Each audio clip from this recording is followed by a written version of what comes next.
morning.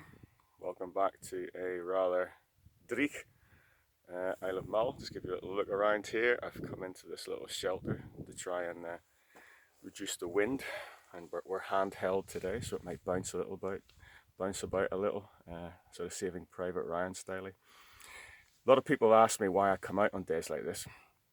You think I'm a bit nuts, but it kind of leads into what we're going to talk about today.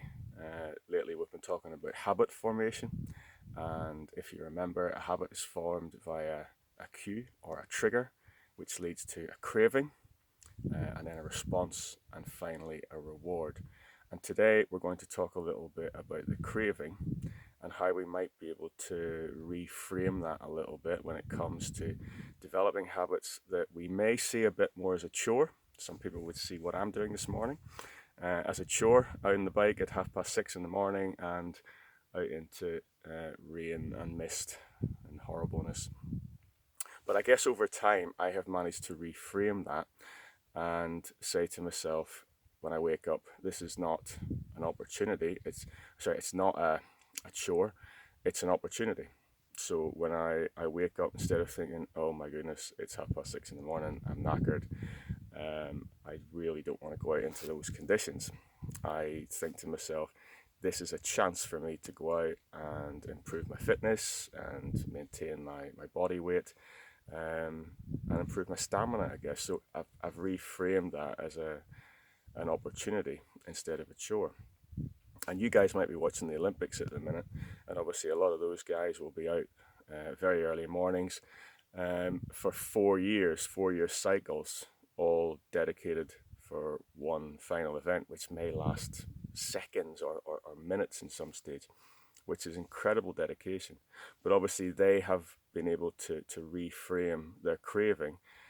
So say if a rower wakes up one morning and there's ice around the side of the lake, they still see that as an opportunity, and they tell themselves basically that the outcome, the thing they're working towards, the reward, is going to be worth it. So we need to think about ways where we can reframe perhaps those habits, like maybe going to the gym, for example, or changing our diets, so that they're seen more as an opportunity and not a chore. Because a lot of new habits, new sort of health kicks are obviously seen by a lot of people as something that's difficult to do. So what's going on? Why is that happening? Well, let's talk a little bit about how we've evolved, first of all. So our brain is sort of preloaded with a set of rules which lead to certain behaviors. And you can see this in the animal world. A lot of animals are born with an innate instinct of what to do when they're born or when they hatch. And we're exactly the same. So we have a set of rules programmed into ourselves, for example, when it comes to food. So we tend to find salty food and sugary food and fatty food very desirable. And that would have kept us alive at one stage because we didn't have Lidl and Tesco and Aldi and all those sort of things. So we're hardwired to seek that out. And the modern day food industry takes advantage of that. And what they do is they produce food that stimulates us in a way beyond what we're engineered for. And these sort of things are known as supernormal stimuli. There's a big word for this time in the morning. And you can see that in other parts of our world as well. So things like clothes mannequins have been engineered to look like humans just don't look like, or most of them don't look like. You might see a few at the Olympics, but 99.999% of us don't look like that. Advertising, lighting, the way models are photoshopped, everything is geared up in our world to appeal to us by making it super normal. And unfortunately, our brain then reacts in a super normal way to these sort of things. So when it comes to the food industry, for example, if you have a nice crunchy pizza with melted cheese on top, that's very, very stimulating for us. And we don't really know when to stop eating. So the food industry spends millions and millions of pounds developing foods that taste and appeal to us in a super normal way. and obviously that has led to an obesity crisis. Now, that basically is making that a very attractive opportunity for us. It's a very attractive craving, and that's why we continue with these bad habits. So when we experience these cravings, we obviously get a big release of dopamine in the brain as well. That's our sort of feel-good chemical. And it's not just the doing it that produces the dopamine response, it's the anticipation as well. And we're starting to realize that more of our brain is actually dedicated to wanting than to liking. And that helps to drive the behavior. So, desire drives behaviors. And one way that we could perhaps try to make some of our more difficult behaviors, say, going to the gym on a regular basis, or doing some squats at home, or, doing the Move Well class at home, is perhaps to try and bundle it with something else. So bundle your new habit, which you know is going to get you closer to the identity that you want. Bundle that with something that you want. So bundle the habit that you need with something that you want. So for example, you could tell yourself that if you do your bike ride in the morning, that, so I thought somebody was coming to see me there. If you do your bike ride in the morning, that you get to watch your favorite Netflix program afterwards.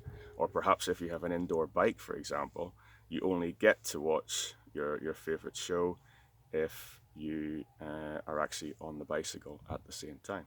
Just a simple way of perhaps reframing how you approach certain behaviors. And another way perhaps to help you along the way is to join a group whose behavior is closer to the identity that you would like to achieve. So join a tribe, for example. If you want to become a better walker and help that and make that help you lose weight, then perhaps join a rambling group. There's lots of different groups out there. We're coming out of lockdown now. There'll be more and more opening up. So perhaps join a group of people where the normal behavior is closer to what you want to achieve. And I guess that's how Healthy Options works so well, because we have lots of people with different conditions coming in and working out alongside each other. So using the gym, for example, at Atlantis, that is the normal behavior. And somebody coming into that environment who is perhaps a little bit anxious about that, then suddenly finds themselves as part of a group who have a shared goal and they have a shared behavior, and that makes the process easier. We are herd animals, and we're quite good at following those who are close to us, or the many, lots and lots of people, or those who are in powerful positions, which is why role models these days are so important and are paid a lot of money by advertising companies. And just going back to what we started off with, reframing how we look at some of these activities. So instead of thinking, I have to go to the gym, perhaps we could reframe it and think, I have the opportunity to go and improve my strength. I have the opportunity to improve my stamina, my heart and lungs. I have the opportunity to go and improve my flexibility. I have the opportunity to go and help myself live longer and reduce the risk of some of the big nasties in life, the diseases that can take us out. So what about a reframe and thinking about how we can make some of our more sort of chore type habits a bit more attractive to ourselves? Next time we're going to talk about the response. So we've covered the cue, the craving, next the response, and we're going to look at how we make the response easier for ourselves when it comes to a good habit, and how we make some of our bad habits a bit more difficult for ourselves. Take it easy, guys. Bye-bye.